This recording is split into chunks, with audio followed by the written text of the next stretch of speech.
What do they really pay attention to? How do I use SEO and make Etsy want to show my products? How can I win with SEO?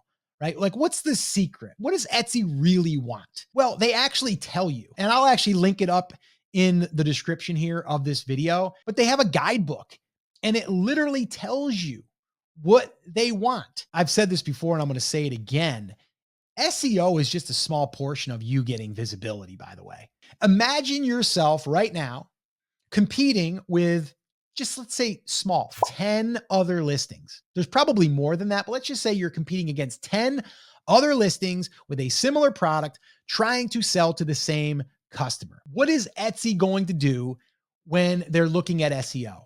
They're not just going to look at how well everything is optimized. Yes, they'll look at that.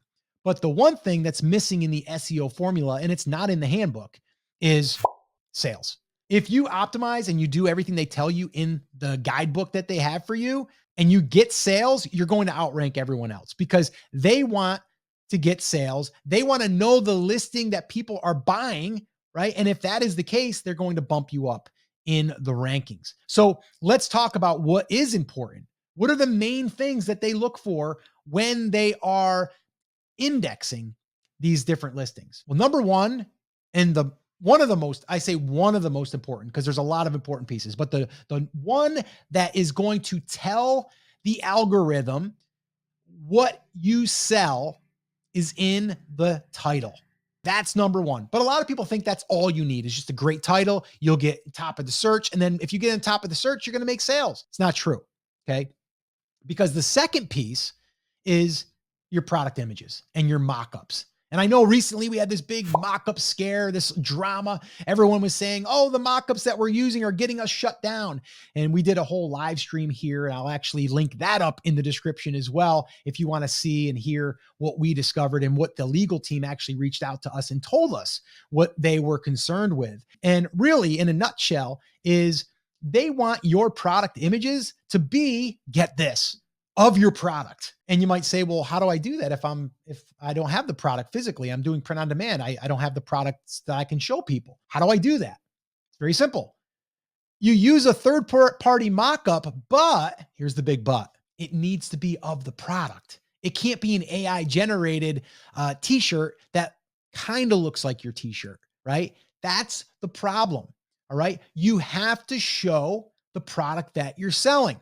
So one little tip here for you, if you are using third-party mockups, which we are, is you want to reach out to the people that are creating the mockups and you want to ask them, are you buying the product and then photographing the product? Or are you buying this from a third party and then you're offering it? Like, are you the middleman? And we want to know that because if someone is doing that, they might not own the rights to that mockup that they're selling you.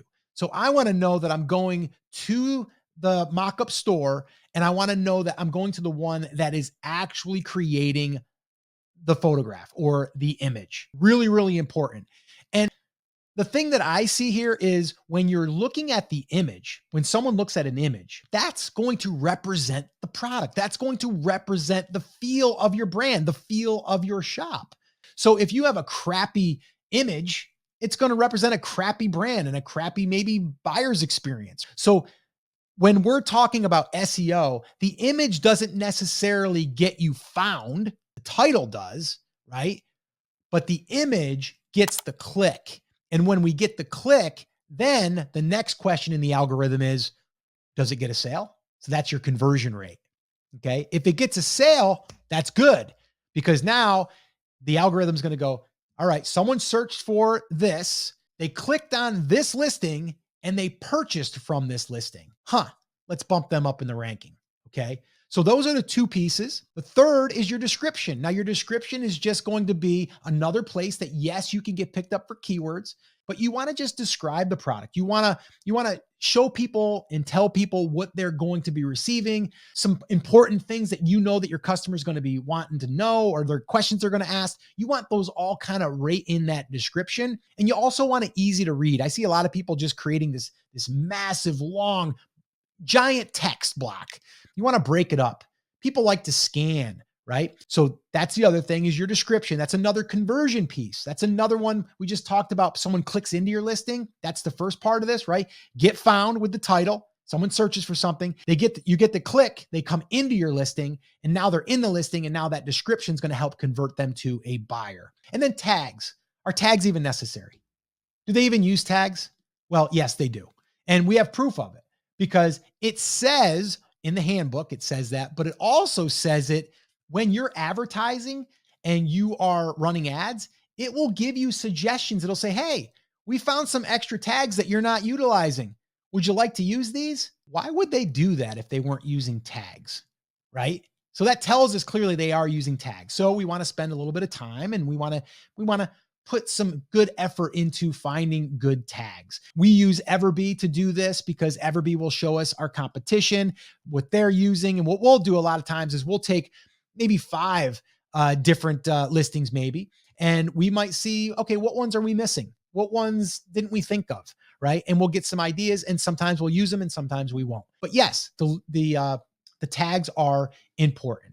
All right. And then the other piece that really doesn't get talked about, and I don't know if it's a huge conversion piece, but is your star seller little badge. So this you get if you've done all of the things that Etsy wants you to do in order to make the customer happy. Was it shipped on time? Right? Have you been communicating within a 24-hour period? Like things like that. That's what they're looking at. That's what's going to give you that badge. Does that help you sell more? Maybe a small percentage, but it still probably does. So why not aim for that? Etsy SEO, it's not really that big of a mystery to me anyway. And the reason why I wanted to do this video was to share with you that you really just need to focus on the basics of the optimization. Now, I say basics, the image, that's a big one. And I see a lot of people with crappy images. It's going to result in crappy results because you're not going to get the click. If we don't get the click, there's no chance for someone buying your stuff. So it's really, really important. And then the other pieces that I see a lot of people missing, especially new sellers, is they're just waiting for the algorithm to find them. They're waiting for them to rank them and give them traffic. A lot of times that's not going to happen depending on your niche that you're in, depending on how competitive it is. You need to start running some Etsy ads to start driving some sales. So this way here, when we get those sales, now we've just signaled to the algorithm again, people are buying from this listing, and that's going to help us rank in the search of Etsy. So that is everything that we follow. We don't go any deeper than that. We don't try to do any trickery, any hacks or anything like that. We just basically follow those principles, and it's been working very, very well for us.